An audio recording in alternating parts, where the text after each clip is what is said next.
Kata sahabat Jabir bin Abdullah radhiyallahu anhu, ketika di suatu siang kami bersama Rasulullah, kemudian datang sekelompok segolongan orang, kebanyakan atau mayoritas mereka adalah dari suku atau kabilah Mudhar. Suku kabilah Mudhar ini termasuk suku yang sebenarnya terhormat, mulia. Tetapi ternyata pemandangan, kondisi, keadaan kabilah Mudhar yang datang kepada Rasulullah SAW ini apa? Sangat memprihatinkan. Disebutkan dalam hadisnya apa? Uratun, telanjang. Tetapi maksudnya bukan dalam artian telanjang tidak berpakaian. Artinya pakaian mereka tidak sempurna. Mujtabin nimar awil aba. Kemudian mereka hanya berselimutkan atau berbalutkan apa? Kain wol. Mutaqallidis suyuf. Kemudian di tubuh mereka itu tergantung apa? Pedang. Ada ulama yang menafsirkan atau menjelaskan maksud keadaan kabilah Mudhar ini menunjukkan bahwa mereka itu orang-orang yang sangat apa? Sangat miskin. Barang benda berharga yang ada yang mereka miliki itu benda yang tergantung dalam tubuh mereka itu berupa pedang. Kan kalau orang menunjukkan bahwa dia itu berada benda yang menggantung di badannya, tentu bukan pedang, benda-benda perhiasan, benda-benda yang berharga. Tetapi ini apa? Yang menggantung di tubuh mereka adalah pedang, menunjukkan bahwa mereka sangat fakir dan sangat miskin. Ketika melihat keadaan seperti itu, tama'ar, berubah wajah Rasulullah SAW. Berubah wajahnya Rasulullah SAW tentu menunjukkan bahwa Rasulullah iba, kasihan, tidak tega melihat keadaan kabilah Mudhar yang sesungguhnya kabilah ini adalah kabilah yang mulia dan terhormat. Tetapi ternyata kedatangan mereka kepada Rasulullah SAW dengan kondisi seperti itu. Karena memang para sahabat Rasulullah SAW ketika mereka berislam, mereka siap, mereka bersedia untuk apa? Berkorban untuk Islam. Maka ketika ada kabilah, ada suku yang kemudian ingin berislam, ingin menyatakan masuk Islam bersama Rasulullah SAW, tetapi kemudian dia tidak bersedia untuk berkorban untuk Islam, tidak bersedia untuk berderma, berkontribusi dengan harta dan materinya untuk Islam, maka ditolak oleh Rasulullah SAW. Ada satu kabilah bernama kabilah Sok-So'ah, bukan kabilah Sok-So'an, Sok-So'ah, pakai ain, Sok-So'ah. Kabilah Sok-So'ah ini utusannya datang kepada Rasulullah SAW. Kemudian mereka menyatakan, ya Rasulullah, kami ingin menyatakan Islam, bergabung bersama engkau ya Rasulullah. Tapi kami punya syarat ya Rasulullah. Apa syaratnya? Pertama, kami nggak mau ikut jihad. Yang kedua, kami tidak mau bersedekah dan berinfak.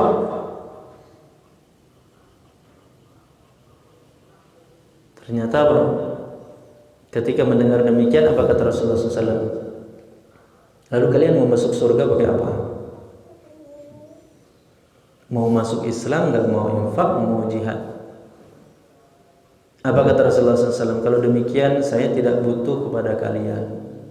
Silahkan kalian tidak usah gabung bersama kami. Padahal Rasulullah SAW ketika itu jumlahnya sangat sedikit. Jumlah Rasulullah SAW dengan para sahabat sangat sedikit. Sangat butuh Rasulullah dengan bertambahnya orang-orang masuk Islam, ikut berislam, jumlah kaum muslimin makin banyak. Tapi ketika kaum tadi mensyaratkan demikian, tidak ingin berkorban, tidak ingin berkontribusi untuk Islam, maka apa? Maka kemudian ditolak oleh Rasulullah SAW. Maka kita lihat para sahabat, kabilah-kabilah yang bergabung masuk Islam bersama Rasulullah SAW, maka mereka adalah orang-orang yang begitu apa? Berlomba-lomba untuk berkontribusi, untuk berderma, untuk menyumbangkan apa yang mereka miliki untuk Islam. Nah, kabilah Mudhar tadi kondisinya demikian.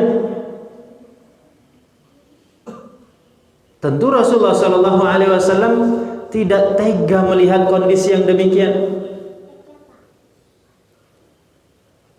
Sebagaimana yang pernah kita sampaikan, Rasulullah SAW itu sangat sayang, sangat belas kasihan, sangat care kepada para sahabat.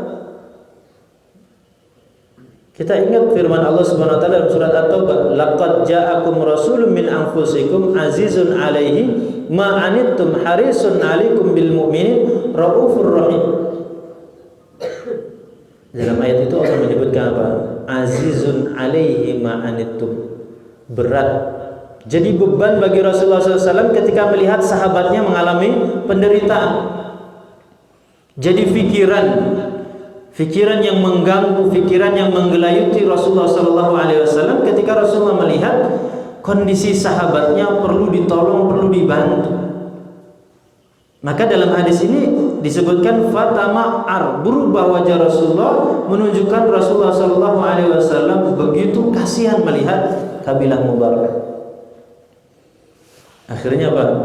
Rasulullah SAW kemudian fadakhala, masuk ke rumahnya. Apa yang dilakukan oleh Rasulullah SAW? Tentu mencari apa kira-kira yang bisa diberikan kepada kabilah Mudar itu. Ternyata Rasulullah keluar tidak membawa apa-apa. Artinya Rasulullah SAW sudah tidak punya apa-apa untuk dibagikan. Padahal Rasulullah SAW dalam sebuah hadis menyatakan, selama saya masih punya, maka saya akan berikan apapun yang diminta oleh para sahabat Ansor atau para sahabat. Tetapi ketika Rasulullah masuk, keluar tidak membawa apa-apa, berarti Rasulullah memang tidak ada. Karena Rasulullah SAW juga tidak ada, maka Rasulullah SAW summa kharaja fa amara Bilalan. Rasulullah SAW memerintahkan sahabat Bilal untuk mengumandangkan azan. Mengalam saya tidak menemukan syarah penjelasan tentang hadis ini. Kenapa Rasulullah SAW memerintahkan Bilal untuk mengumandangkan azan, kemudian mengiqamati sholat, kemudian sholat? Tetapi ini bisa jadi karena memang waktunya berdekatan, atau waktunya memang hampir masuk waktu sholat. Kalau bukan waktu sholat, azan apa, iqamat apa, sholat apa kan gitu. Tetapi dalam syarah hadis ini tidak dijelaskan kejadian ini berdekatan atau waktu sholat apa, tidak disebutkan. Tapi oleh para ulama dijelaskan begitulah Rasulullah SAW, sunnah ataupun kebiasaan yang dilakukan oleh Rasulullah SAW. Kalau ada sesuatu yang butuh, mendesak, ingin beliau sampaikan, maka Rasulullah kumpulkan para sahabat. Setelah sholat selesai, kemudian Rasulullah SAW berkhutbah. Tsumma khataba faqala ya ayyuhan nasu taqu rabbakum alladzi khalaqakum min nafsin wahidatin ila akhiril ayat. Akhiril ayat, ayat terakhir, maksudnya akhir ayat itu adalah innallaha kana 'alaikum raqiba. Ini yang biasa disebut oleh para ulama dengan khutbatul hajah. Rasulullah kalau berkhutbah itu mengawali kata-kata atau mengawali ayat itu dengan apa? Awal surat An-Nisa, surat Ali Imran yang berbunyi ya ayyuhalladzina amanu taqullaha haqqa tuqatih, kemudian surat Al-Ahzab yang berbunyi ya ayyuhalladzina amanu taqullaha wa qulu qawlan sadida. Setelah Rasulullah SAW membacakan ayat surat An-Nisa ayat pertama, wahai manusia bertakwalah kalian kepada Rabb kalian yang telah menciptakan kalian dari satu jiwa, kemudian darinya kemudian Allah Subhanahu wa taala menciptakan pasangannya, sampai Allah menyebutkan sesungguhnya Allah Maha melihat, memperhatikan kalian. Artinya apa? Rasulullah mengingatkan kepada para sahabat untuk bertakwa, ingat kepada Allah, takut kepada Allah. Wasiat yang terbaik, nasihat yang terbaik, dan ini dilakukan oleh para nabi dan rasul sebelumnya. Bahkan Allah pun menyebutkan di dalam Al-Quran adalah wasiat takwa. Bertakwalah kepada Allah, takutlah kepada Allah. Ini diingatkan oleh Rasulullah kepada para sahabat sebelum Rasulullah memulai isi khutbahnya. Demikian juga Rasulullah SAW membaca ayat dalam surat Al-Hasyr, ya ayyuhalladzina amanu taqullaha wal tanzur nafsum ma qaddamat lighad. Wattaqullaha innallaha khabirum bima ta'malun. Juga wasiat nasihat tentang takwa. Hai orang-orang yang beriman, bertakwalah kepada Allah dan hendaklah setiap diri melihat apa yang sudah dia lakukan untuk hari esok. Maksudnya hari akhir nanti, hari akhirat. Lalu akhirnya kemudian dengan nasihat Rasulullah SAW tentang takwa, takutlah kepada Allah, maka ada yang seseorang yang bersedekah dengan apa? Dengan uang dinarnya, ada yang bersedekah dengan uang dirhamnya, ada yang bersedekah dengan pakaiannya, ada yang bersedekah dengan gandum, ada yang bersedekah dengan satu sok kurma. Sampai kemudian saking semangatnya, saking berlomba-lombanya para sahabat untuk memberikan apa yang mereka miliki, sampai ada walau bisyikki tamrah, ada yang kemudian memberikan hanya dengan apa? Separuh biji kurma. Karena ada hadis Rasulullah SAW menyebutkan apa? Ittaqun nar walau bisyikki tamrah. Takutlah kamu kepada api neraka, maksudnya bebaskan, selamatkan dirimu dari siksa api neraka walaupun dengan cara bersedekah, berinfak dengan syikki tamrah, separuh biji atau separuh buah kurma. Sekalipun mungkin untuk ukuran hari ini itu sesuatu yang mustahil, sulit orang bisa melakukan seperti itu. Kalaupun dilakukan oleh seorang, pasti orang akan menilai ini orang bakhil. Masa bersedekah, berinfak hanya dengan separuh kurma. Jangan bayangkan hari ini. Jangan kita mengukur dengan kita hari ini. Mungkin kita hari ini kita dilapangkan oleh Allah Subhanahu wa taala, tetapi untuk ukuran hari itu di masa Rasulullah SAW, memang betul-betul kadang sahabat, kadang Rasulullah SAW itu saking memang tidak ada apa-apa yang mereka miliki, tidak ada sama sekali. Kan pernah juga kita mendapatkan hadis Rasulullah SAW. Rasulullah pagi-pagi tanya kepada Aisyah, wahai Aisyah, kita punya makanan apa? Makanan Rasulullah dengan para sahabat itu apa? Ya kurma. Makanan Rasulullah dengan para sahabat itu apa? Syair, gandum, bur, sejenis apa? Sejenis padi, ya, sejenis beras. Ya. Itu makanan di masa Rasulullah SAW. Ketika Rasulullah tanya kepada Aisyah, kata Aisyah, kita nggak punya apa-apa. Tidak punya apa-apa itu memang tidak ada sama sekali. Ketika Rasulullah SAW menawarkan kepada para sahabat, ada sahabat yang datang kepada Rasulullah dalam kondisi sangat miskin juga. Selain riwayat ini, Rasulullah SAW menawarkan kepada sahabatnya, siapa yang bisa menjamu ini? Bagaimana sahabat itu menjamu? Yang dia berikan itu memang seluruhnya apa yang dia miliki. Sampai kemudian anak dan istrinya pun tidak ada. Zaman dulu, zaman Rasulullah dengan para sahabat, itu mereka mengalami seperti itu. Tetapi bukan berarti kemudian ini menjadi anjuran, maksudnya orang bersedekahlah dengan separuh kurma. Maksudnya untuk menunjukkan kesungguhan, motivasi, walaupun hanya yang kita miliki, kita bisanya seperti itu, maka hendaknya kita lakukan bersedekah, berinfak. Faja'a rajulun minal ansar bi surratin kadat kafuhu ta'jizu anha bal ajizat. Maka datanglah kemudian orang Ansor, sahabat Ansor, dengan membawa apa?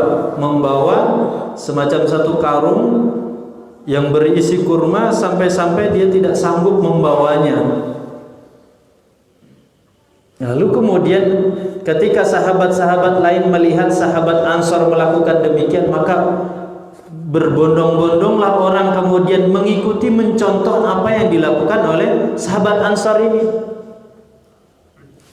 Ketika melihat demikian, maka berubahlah wajah Rasulullah SAW yang tadinya menunjukkan Rasulullah itu iba, kasihan melihat kabilah Mudar. Ketika sahabat-sahabat Rasulullah SAW begitu mudah mereka tersentuh, begitu mudah mereka diingatkan, bersegera berlomba-lomba untuk berderma, bersedekah, maka berbahagialah Rasulullah SAW.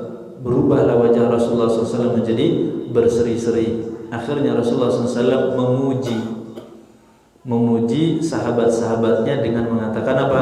Man sanna fil islami sunnatan hasanatan. Siapa yang membuat sunnah, siapa yang membuat sunnah di dalam Islam, sunnah yang baik, falahu ajruha wa ajru man amila biha, maka dia mendapatkan pahala sunnah yang dia lakukan dan pahala orang yang mengikuti dia tanpa mengurangi pahala orang yang mengikutinya. Dan barang siapa yang membuat sunnah yang buruk di dalam Islam, maka dia mendapatkan dosa sunnah buruknya tadi dan juga mendapatkan dosa orang-orang yang mengikuti sunnah buruk yang dia lakukan tanpa mengurangi dosa orang yang mengikutinya sedikit pun. Hadirin dirahmati Allah Subhanahu wa taala, dalam hadis ini juga Rasulullah SAW menggambarkan betapa istijabah, apa istijabah ya? Betapa sami'na wa ata'na para sahabat Rasulullah SAW dengan perintah, dengan anjuran, dengan apa? Dengan himbauan Rasulullah SAW. Berbondong-bondong, bersegera mereka, berlomba-lomba mereka. Begitulah para sahabat Rasulullah SAW. Tidak ada kebaikan yang diperintahkan disampaikan oleh Rasulullah SAW melainkan mereka berlomba-lomba. Tidak ada keburukan yang diingatkan oleh Rasulullah melainkan mereka juga berlomba-lomba untuk menjauhi dan meninggalkannya. Itulah sahabat Rasulullah SAW. Begitu apa? Begitu bersemangat berlomba-lombanya. Maka apa yang dilakukan oleh para sahabat seperti itu, tidak akan mungkin kita bisa menyaingi mereka. Tidak akan mungkin kita bisa menyamai mereka. Kalau kita membaca, kalau kita memahami, kalau kita mengetahui bagaimana para sahabat istijabahnya tadi, responnya mereka, menjawabnya mereka terhadap perintah dan anjuran Rasulullah SAW, maka seharusnya kita yang hidup jauh setelah mereka ini apa? Mengukur diri. Mengukur dirinya apa? Kita jauh dari para sahabat, kita tidak ada apa-apanya dengan para sahabat Rasulullah SAW, sehingga dengan itu kemudian muncul rasa takzim kita, penghormatan kita, memuliakannya kita kepada mereka. Salah satunya dengan apa? Dengan kita menyebut radhiyallahu anhum. Apa radhiyallahu anhum? Itu kan sebagai doa itu. Semoga Allah meridhai mereka.